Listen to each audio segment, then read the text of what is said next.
હાલો, જય શ્રી કૃષ્ણ। મારા કિચનમાં બધાનું હાર્દિક સ્વાગત છે। આજે આપણે બનાવીશું ઘઉંના લોટની મેથીની પૂરી।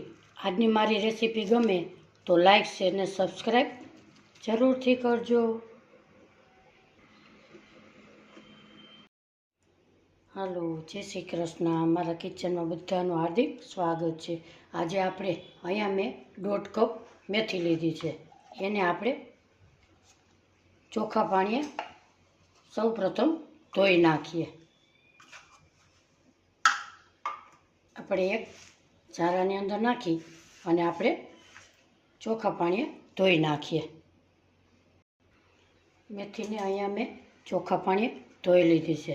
એને આપણે આવી રીતે કટ કરી લઈએ। આ મેથીની પૂરી તમે ચોમાસામાં બાળકોને ખવડાવો તો બાળકોને પેટમાં પણ દુખતું નથી। આવી રીતે આપણે સરસ કાપી લઈએ।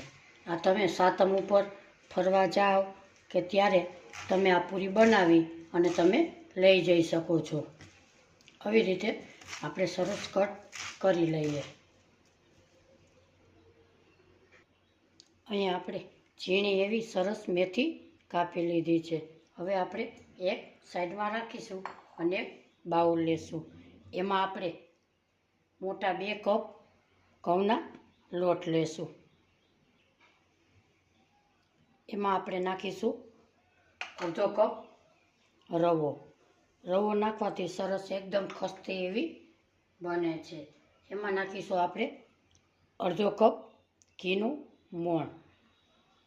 એમાં નાખીશું આપણે 1 ચમચી હળદર પાવડર, 1 ચમચી લાલ મરચું પાવડર, સ્વાદ પ્રમાણે મીઠું ઉમેરીશું। 1 મોટી ચમચી આપણે તલ નાખીશું। 1 ચમચી અજમા નાખીશું। એને આપણે આવી રીતે ક્રશ કરી લઈએ। 1 ચમચી મોટી તીખાની ભૂકી નાખીશું। એને આપણે મિક્સ કરી લઈએ। આ પૂરી ખાવામાં ખૂબ જ સરસ ટેસ્ટી એવી લાગે છે। બાળકોને પચવામાં પણ ભારે લાગતી નથી। એમાં નાખીશું આપણે સુધારેલી મેથી છે એ આપણે ઉમેરી દઈએ। એને પણ આપણે મિક્સ કરી લઈએ। થોડું થોડું પાણી ઉમેરતા જઈશું અને લોટ આપણે બાંધી લઈએ।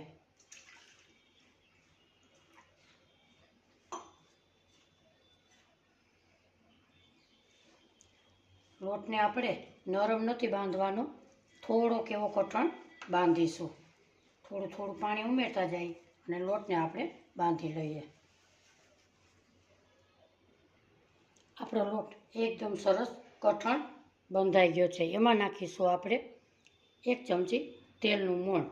એને પણ આપણે આવી રીતે મિક્સ કરી લઈએ। 2 કપ લોટની સામે આપણે 1 કપ પાણી જોયું છે, 2 ચમચી પાણી બચેલું છે। લોટને આપણે 2 મિનિટ રહેવા દઈએ। આપણા લોટને 2 મિનિટ જેવું થઈ ગયું છે। હવે આપણે નાના નાના ગોયણા કરી અને રોટલીની જેમ પૂરીને નાની નાની આપણે વણી લેશું। આવી રીતે નાના નાના લુવા કરી બધા લુવા આપણે કરી લઈએ। આપણે પાટલીને વેલણું લેશું, એની માથે આપણે આવી રીતે વણશું। આપણે બાજુમાં તેલ ગરમ કરવા આપણે મૂકી દીધેલું છે। થોડુંક ચીપકે એવું લાગે તો આપણે તેલને ગ્રીસ કરીશું। આવી રીતે નાની નાની, પતલી નહીં અને જાડી પણ નહીં એવી આપણે પૂરીને વણીશું। એને આપણે આવી થિકનેસ રાખીશું અને આવી રીતે કાણા પાડી લઈએ એટલે આપણી પૂરી ઉપસે નહીં અને એકદમ સરસ થાય છે। આવી રીતે આપણે બીજી પણ વણી લઈએ। એને પણ આવી રીતે કાણા પાડી લઈએ। એવી રીતે બધી પૂરી આપણે વણી લઈએ। અહીંયા આપણું ગેસ ઉપર તેલ ગરમ થઈ ગયું છે। આપણે જોઈ શકીએ આપણું તેલ આવી ગયું છે। એમાં આપણે પૂરીને આપણે ઉમેરી દઈએ।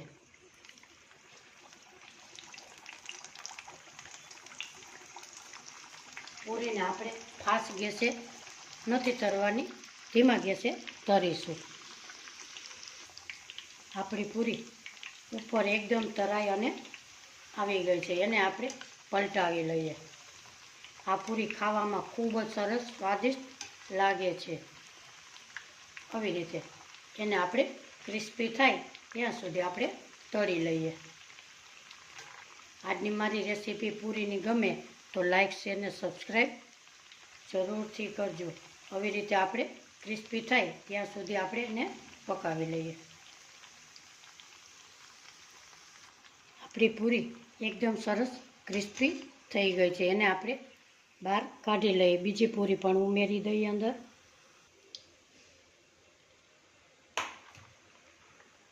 આવી રીતે બીજી પણ અંદર ઉમેરી દઈએ.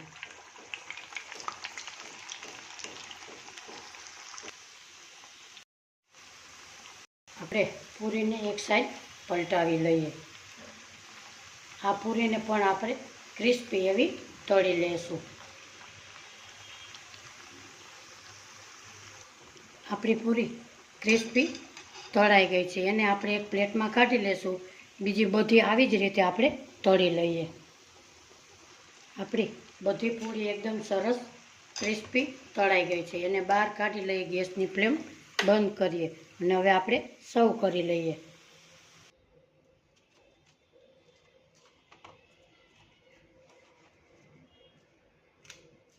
આજની આ મારી પૂરીની મેથીની રેસીપી તમને ગમે તો લાઈક, શેર ને સબસ્ક્રાઈબ જરૂરથી કરજો.